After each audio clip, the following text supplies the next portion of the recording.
another Yeah. AMA.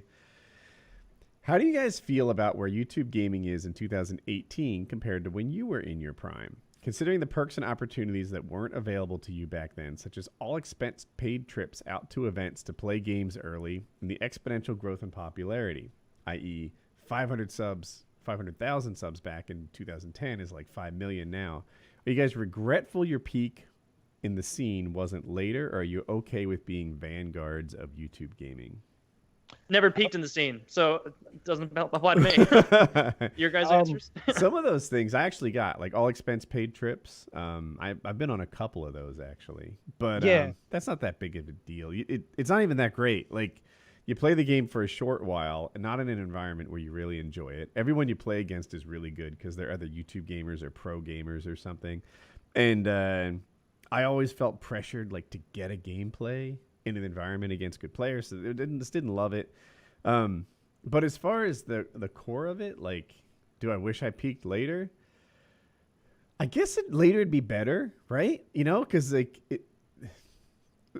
my peak at my best, I would routinely come in the mid 60s on YouTube, like 65th for views and 67th for growth that day, which is pretty big. Like nowadays, that would be a person who gets 1 million views every video, and there would be a lot of money for that. So I feel like I'm almost a baseball player in the 80s. Yeah, I did well. Yeah, I did well. Not like today's well. Today's well. This is when you want to be a pro baseball player, not in the 80s. On the other hand, It's also difficult to nail it down though, because it's like that pro baseball player in the 80s. Who knows if he would achieve a comparable level of success today? For sure. Yeah. And also, like, be happy with what I got. You know, like we just talked about how I got drunk on Thursday night, and my next responsibility was Tuesday night. I'm thankful for that. You know, I rolled a 6-sided die and got a 5, and now I'm gonna fuss that it's not a 6. Be happy. So that's kind of where I am on this. Of course, I wish that, you know, I was one of those guys making $400,000 a month, but you know, I'm in no position to complain. Yeah, it's a good take. And I've always known it too. Like I passed Hutch at one point, right? Hutch might have passed me back. I don't pay close attention, but I didn't think to myself like, oh, the reason I passed Hutch is because I'm so much better. I always knew the reason I passed Hutch because I'm the next gen, and there's a generation after me that will pass me, and a generation after them that will pass them, and everybody's achievements and fame and money will be better than the one that the generation before them got. Woody, you'll be happy to know you're still 231,000 subs ahead of Hutch. So by your metric, you're solid. Absolutely. Yeah.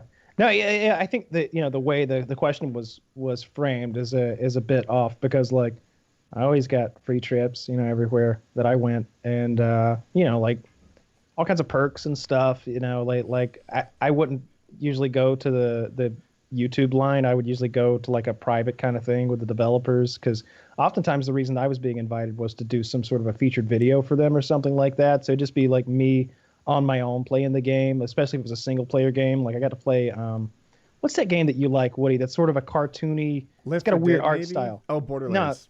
No, yeah, I remember like getting to play like that Borderlands like months and months way before it came out, and like a private kind of session, and a bunch of games like that, like Rage and stuff like that. So you know, that's not really the top of the heap, like perk wise or whatever. But yeah, of course, you know, the people are getting paid more and more money. Although I'm not sure, I don't know with the current YouTube situation. I don't know if they're making it's a weird comparison to draw. But I think the later.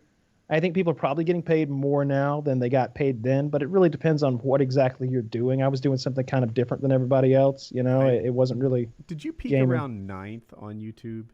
9th, yeah. Yeah, I mean, that's really cool. That guy today is like bigger than Jay-Z, right? It's like you know, if you peaked at 9th in 2018, you're like, I don't know, more people know about you than Marvel Universe or something. Like I'm fucking all the blue fox pussy I can get a hold of.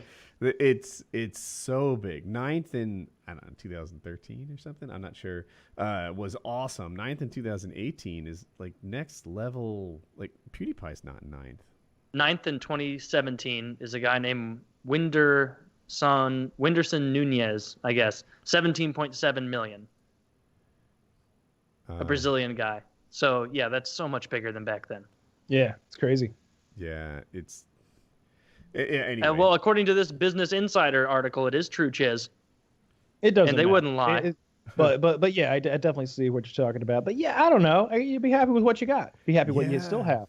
You know, like no regrets over here. I've always enjoyed myself to the fullest, one way or another.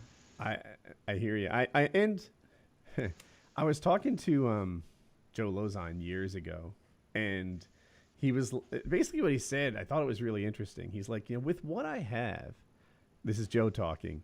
He made the absolute most out of his opportunities, right? Joe at one time was a fight or two away from the championship, but he never got a championship fight. He never was the champion, but he had a UFC career, has a UFC career better than 95% of the people that have entered the organization, 99%. I don't know, some really big number. I feel like I'm a parallel almost, like with what I had to work with. I was 34, 35 maybe when I started YouTube. I was never the best gamer on the scene, but between what I did with my channel and what I did with Woodycraft and what we do with PKA, I made a lot of good moves, and I can't regret it. Yeah. Really, like there's not a huge difference between me and who's that guy that Kyle picks on? The dad. Oh, you'll admit to it. You made a video about him. Oh, Junkyard. Yeah. Junkyard, right? Now I was a better player than Junkyard, but we all were. Like we weren't wildly different places in life, and we are now. So, yeah, I don't know. Like I Oh, you were way ahead of the. Look, I feel you have always been 3 levels ahead of Mr. Junkyard. I'll just leave it at that, because going much further delves into the levels of cruelty, which is not what I never try to go to the level of cruelty with my silliness. We made a funny video montage of him raging, right? Like and blamed him for taking down Machinima. I gotta take down a whole damn company. It was so funny. So funny. But yeah, I mean, he was also a dad and some sort of side job type dude who tried to make the most of YouTube. Anyway, I'm pretty lucky, I think. It couldn't have gone much better. Yeah. Mr. Fortune 500 senior software architect over here is like, we were about the same level. Get out of here. Get out of here. I think he sold cowboy boots or like Western clothing on eBay. I think that was his other business, but I don't know. He may have. It's kind of like being a sysadmin, right? Yeah, same thing, right?